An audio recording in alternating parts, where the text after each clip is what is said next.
Chapter 14 Ecosystem. An ecosystem can be visualized as a functional unit of nature where living organisms interact among themselves and also with the surrounding physical environment.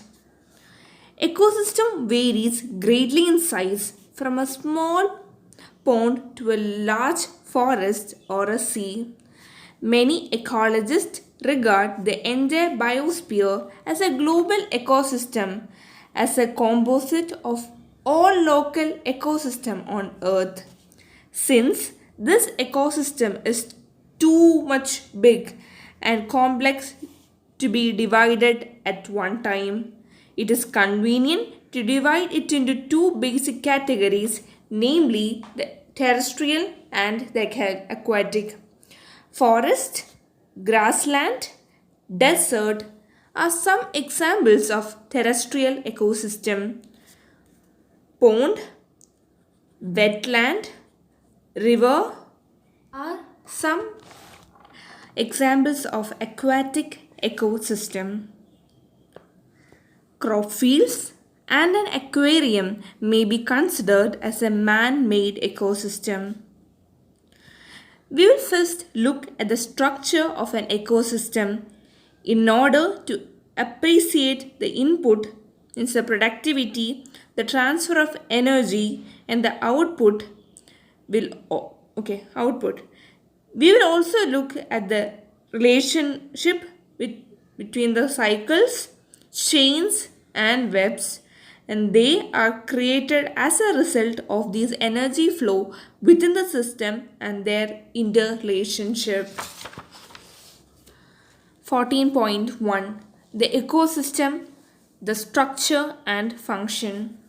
In chapter 13, you have looked at the various components of environment, abiotic and biotic. You studied how the individual biotic and abiotic factors affected each other and their surrounding.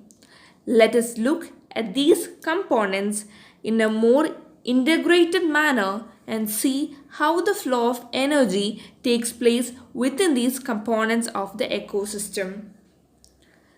Interaction of biotic and abiotic components result in a physical structure that is a characteristic for each type of ecosystem.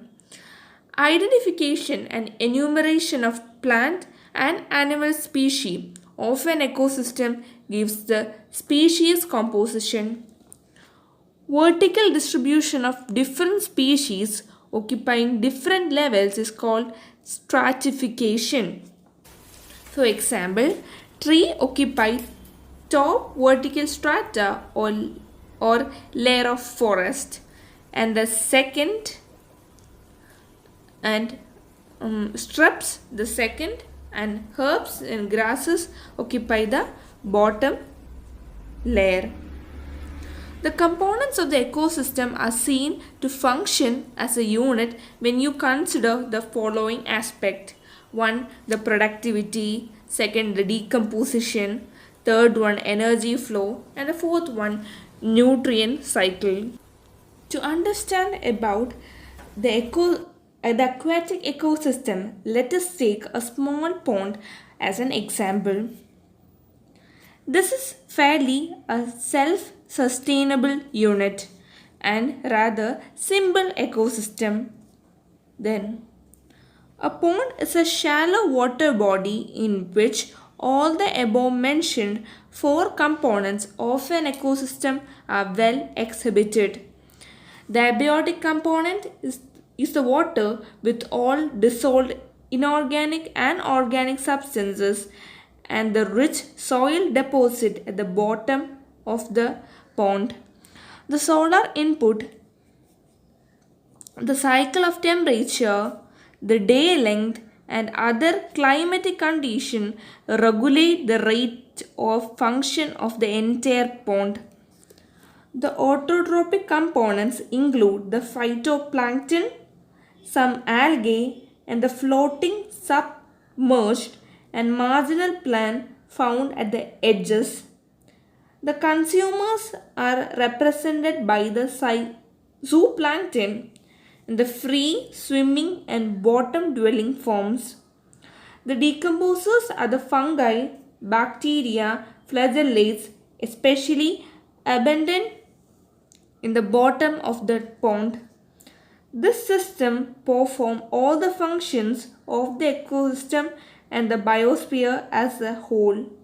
That is, the conservation of inorganic and organic material with the help of radiant energy for the sun by the autotrophs, conception of the autotrophs by the heterotrophs, decomposition and mineralization of the dead matter to release them back for reuse by the autotrophs.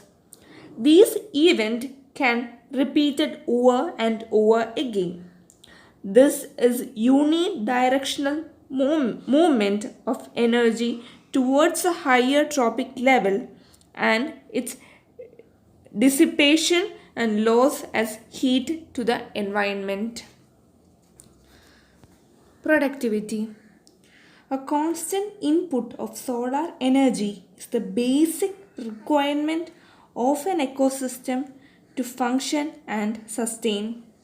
Primary production is defined as the amount of biomass or organic matter produced per unit area over a time period by plants during photosynthesis. It is expressed in terms of weight or energy. The rate of biomass production is called productivity and it is expressed in terms of that is what you can see in the screen. So just pause and read that. Okay. Yes, we'll continue.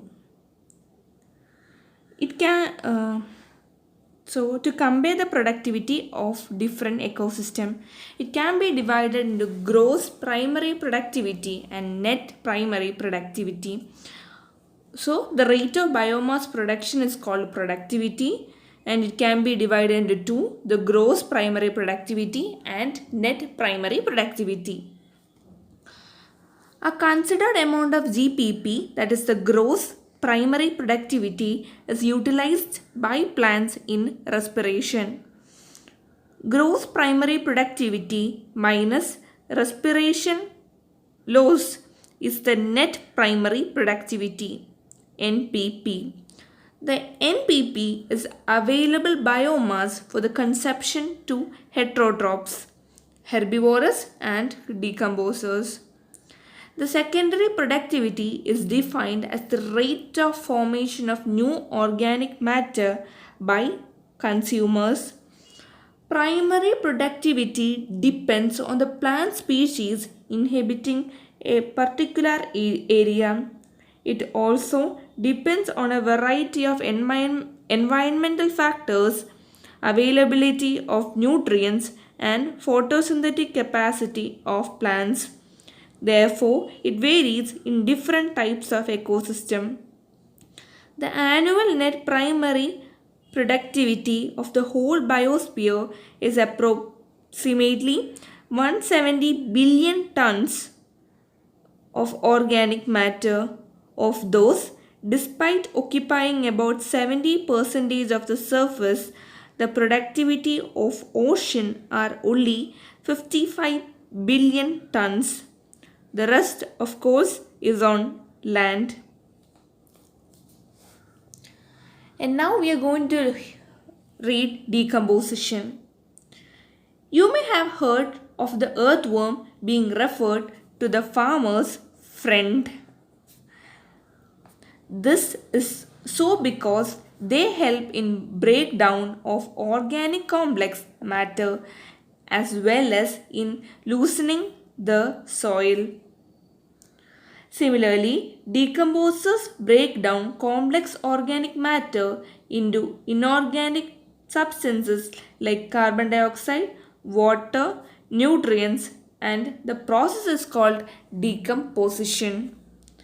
Dead plant remains such as leaves, bark, flowers, and dead remains of animals, including fecal matter, constitute detritus. So we can hear the rest in next video. Thank you.